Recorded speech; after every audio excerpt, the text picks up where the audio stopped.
গতকালকে কুমিল্লায় বাংলাদেশ জামাত ইসলামীর একটা কর্মী সম্মেলন ছিল।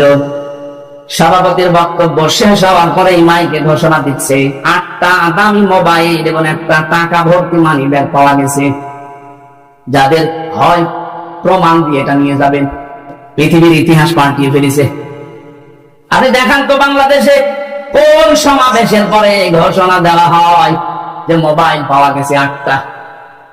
আমি তো আজ পর্যন্ত দেখা দূরের কথা শুনিও নাই। যারা গিয়েছিলেন মানুষ না, এদের ভেতরে লোভ নেই, লালসা নেই।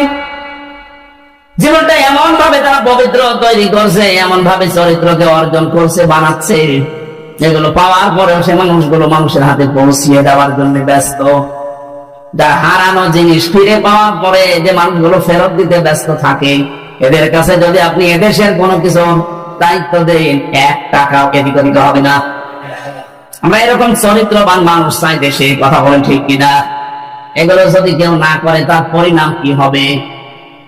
ফাতিলকা বুয়ুতুহুম খাবিয়াতান বিমা যালামু। এদিকে থাক। যারা আরবি গ্রামার বোঝে, এখানে ফা দিলেন আল্লাহ বক্তব্য শুরু করার আগে। ফা 19টা অর্থে আসে। আল্লাহ যেন এভাবে কুদরতি আঙ্গুল দিয়ে দেখাচ্ছে ফাতিলকা বুয়ুতুহুম, পাই গুণের বহু বচন বুয়ুত। আল্লাহ বলেন, হে নবী, এই সেই ঘর, এই সেই, ভালোভাবে মিলান, এই সেই আল্লাহ ওজার গৃহ বানিয়ে দিয়েছেন, পরিত্যক্ত করে দিয়েছেন, জনশূন্য করে দিয়েছেন তাদের জুলুমের কারণে। এটা নাযিল হয়েছে 1500 বছর আগে। এর উদ্দেশ্য হযরত লূত নবী আলাইহিস সালামের জামানায় যারা সমকামী ছিল তাদের। এখন আমি আয়াতটা বাংলাদেশে 2024 সালের 5 আগস্টের সাথে মিলিয়ে দেখলাম, মিলে গেছে।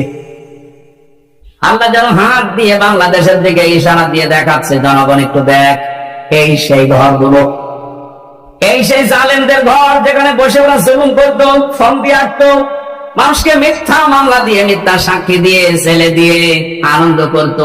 এই সেই ঘরগুলো একটু তাকিয়ে দেখ। খাবিয়াতান, আমি ওজার গৃহ বানিয়ে দিয়েছি, জনশূন্য করে দিয়েছি, পরিত্যক্ত করে দিয়েছি এই ঘরগুলো।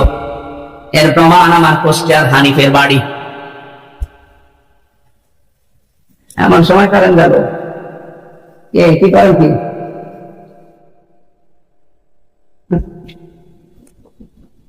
আমার ভাইরা, 4-5 দিন আগেও আমি আসার সময় দেখছিলাম বাড়িটা পরিত্যক্ত হয়ে আছে। এখন জাতীয় টয়লেট, মানুষজন যায় ওই দিক থেকে, আগে কাজ সারে।